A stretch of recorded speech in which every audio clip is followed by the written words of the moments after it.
देश में फिर कोरोना की दहशत है। लोग फिर कोरोना से बचने के लिए सचेत हो गए हैं, लेकिन संक्रमण बढ़ने के साथ ही लॉकडाउन को लेकर भी चर्चा शुरू हो गई है।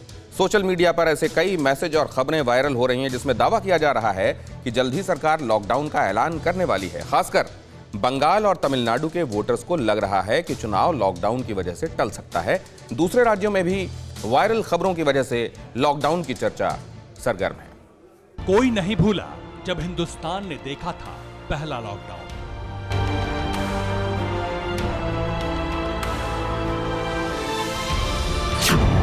सड़कों पर सन्नाटा था, दुकानें बंद थी, हर तरफ पुलिस तैनात थी।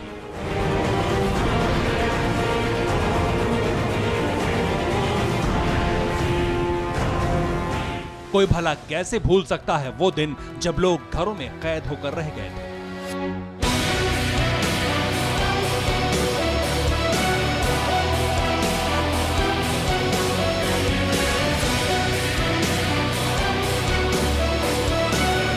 कौन भूल सकता है वो कारवां जब मजदूर पैदल ही अपने गांव की तरफ चल पड़े।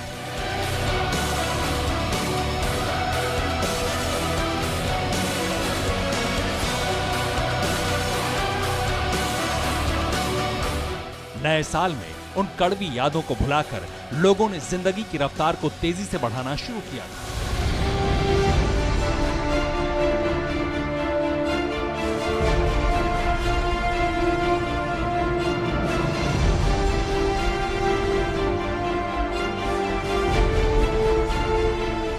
कोरोना को लेकर बने नियम कायदों को भूलकर वैक्सीन बन जाने का दम भरने लगे थे।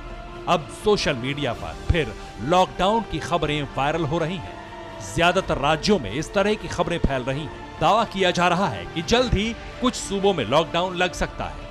पश्चिम बंगाल में चुनाव प्रचार के बीच खबर वायरल है कि लॉकडाउन की वजह से चुनाव को टाला जा सकता है। तमिलनाडु के लिए भी ऐसा ही कहा जा रहा है। महाराष्ट्र के नागपुर और अकोला का हवाला दिया जा रहा है। भोपाल और इंदौर के नाइट कर्फ्यू की चर्चा हो रही है। गुजरात में बाहर से आने वालों के लिए 7 दिन सेल्फ क्वारंटीन रहने के नियम को बताया जा रहा है। सोशल मीडिया पर दावा किया जा रहा है कि फिर वही दिन लौटने वाले हैं जब जिंदगी खुली हवा में सांस लेने के लिए तरस गई थी। बात सबसे पहले बंगाल की करते हैं। 24 घंटों में 323 लोग कोरोना से संक्रमित पाए गए। कोरोना वायरस से 2 लोगों की मौत हो गई। राज्य में सक्रिय मरीजों की संख्या 3241 है। पश्चिम बंगाल में इन दिनों बड़े नेताओं की रैलियां हो रही हैं, रोड शो चल रहे हैं, भीड़ जुटाई जा रही है। रैलियों के दौरान सिर्फ सोशल डिस्टेंसिंग के नियम की धज्जियां ही नहीं उड़ रही, लोग मास्क भी नहीं लगा रहे। यही वजह है कि वेस्ट बंगाल डॉक्टर्स फोरम ने चुनाव आयोग को चिट्ठी लिखी है। डॉक्टर्स ने अपने पत्र में लिखा है कि देश में सितंबर तक महामारी अपने चरम पर थी। नवंबर दिसंबर महीने में कोरोना का ग्राफ गिरा था। अब चुनाव के पहले बंगाल में फिर कोरोना फैल रहा है। कोरोना का बढ़ता संक्रमण राज्य के लिए खतरे की घंटी है। पश्चिम बंगाल में इसी चिट्ठी के हवाले से लॉकडाउन लगने की खबरें वायरल हो रही हैं। दूसरी ओर ऐसे ही हालात तमिलनाडु के भी हैं। 26 फरवरी तक राज्य में हर दिन करीब 500 से कम नए मामले सामने आ रहे थे। राज्य में 18 मार्च को 980 से ज्यादा केस सामने आए हैं। तमिलनाडु में अब तक 8,62,000 केस आ चुके हैं। फिलहाल तमिलनाडु में 5811 एक्टिव केस हैं। तमिलनाडु में लगातार चुनाव प्रचार हो रहा है। रैलियों और सभाओं में भीड़ जुट रही है। सोशल मीडिया पर कहा जा रहा है कि चुनाव से पहले ही लॉकडाउन लगाने की नौबत आ जाएगी और फैसला कभी भी लिया जा सकता है। सच्चाई यह है कि सरकार की तरफ से ऐसे कोई भी संकेत अभी तक नहीं दिए गए हैं कि किसी भी राज्य में लॉकडाउन लगेगा।